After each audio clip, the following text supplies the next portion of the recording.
ሰላም ጤና ይስጥልን። ይህ የአእምሮ ሚዲያ ነው። የአእምሮ ሚዲያ በዛሬው አጫጭር የመረጃ ሰዓታችን የአፋብኃ ምኒልክ ዕዝ አጅባር ከተማን ተቆጣጠረም፣ የአማራ ፋኖ ብሔራዊ ኃይል በላይ ዘለቀ ዕዝን ለመክበብ የተንቀሳቀሰው የጠላት ኃይል ተደመሰሰም፣ ምኒልክ ዕዝ ወደ ስሪንቃ ለመንቀሳቀስ በሞከረው የብልጽግና ወንበር ጠባቂ ሰራዊት ላይ እርምጃ ወሰደም፣ የአፋብኃ ምኒልክ ዕዝ ንጉሥ ሚካኤል ኮር ደገር ከተማን ተቆጣጠረም፣ የአፋሕድ ሸዋ ጠቅላይ ግዛት ዕዝ መሐመድ ቢሆነኝ ኮር በአንኮር ወረዳ ልዩ አምባ ከተማ በመሸገው ጠላት ላይ እርምጃ ወሰደ የሚሉት ናቸው። አሁን ወደ ዝርዝሩ እናልፋለን። የአፋብኃ ምኒልክ ዕዝ አጅባር ከተማን ተቆጣጠረ። የአፋብኃ ምኒልክ ዕዝ ልጅ ኢያሱ ኮር ቤተ አማራ ክፍለ ጦር የጠላት ኃይልን በመደምሰስ የተንታ ወረዳ መቀመጫ የሆነችው አጅባር ከተማን ዛሬ መስከረም 20 ቀን 2018 ዓ.ም ተቆጣጥሯል።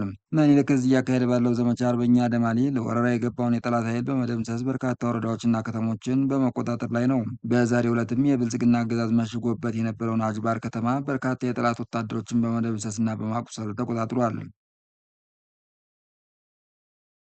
የአማራ ፋኖ ብሔራዊ ኃይል በላይ ዘለቀ ዕዝን ለመክበብ የተንቀሳቀሰው የጠላት ኃይል ተደመሰሰ።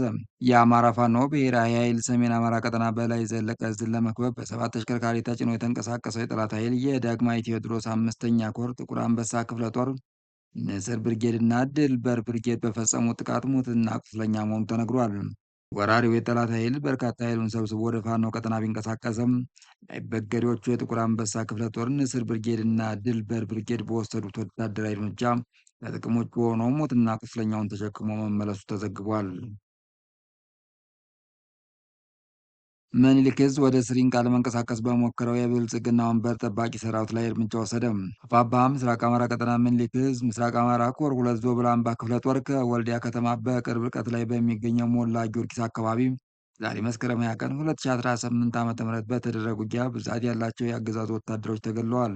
ወልዲያ ከተማን ከቦ ያለውን የፋኖ ሰራዊት ለመውጋትና ወደ ስሪንቃ ለመጓዝ የተንቀሳቀሰው የመከላከያ አድማ ብተናና የሚሊሻ ኃይል በዞብል አምባ ክፍለ ጦር ሙትና ቁስለኛ ሆኖ ያሰበውን ሳያሳካ ወደ ወልዲያ ከተማ ተመልሷል። የአፋብኃ ምኒልክ ዕዝ ንጉሥ ሚካኤል ኮር ደገር ከተማን ተቆጣጠረ።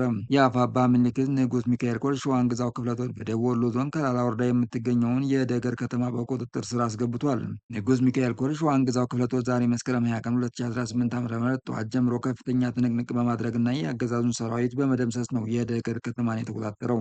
የፋኖ ምት መቋቋም ያቃተውና ከመደምሰስ የተረፈው የጠላት ኃይል ከተማዋን ለፋኖ አስረክቦ ሸሽቷል።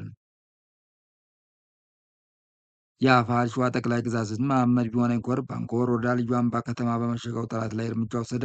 የአፋሕድ ሸዋ ጠቅላይ ግዛት ዕዝ የመሐመድ ቢሆነኝ ኮር ጣይቱ ክፍለ ጦር በአንኮር ወረዳ ልዩ አምባ ከተማ መሽጎ ህዝብ ሲያንገላታ በነበረው የጠላት ሰራዊት ላይ እርምጃ መውሰዱን አስታውቋል።